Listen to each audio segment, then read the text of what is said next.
রাজধানীর মিরপুরে এনসিপির ৬ নেতাকর্মীর উপর হামলা ও কুপিয়ে জখমের অভিযোগ উঠেছে। মিরপুর ২-এর পানির ট্যাঙ্কি এলাকায় এই ঘটনা ঘটে। এনসিপি নেতাদের অভিযোগ, শনিবার সন্ধ্যায় হোসনে আরা সাদিক নামে এক আওয়ামী লীগ নেত্রীকে গ্রেপ্তার করা হয়।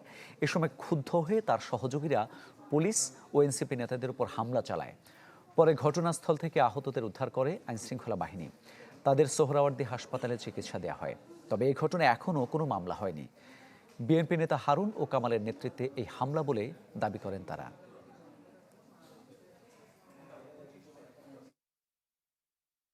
আইনশৃঙ্খলা বাহিনীর দুজন সদস্য মিরপুর মডেল থানার এসআই মোবারক সহ আমাদের কিছু নেতৃবৃন্দরা মূলত তাকে আটক করতে গেছিলেন।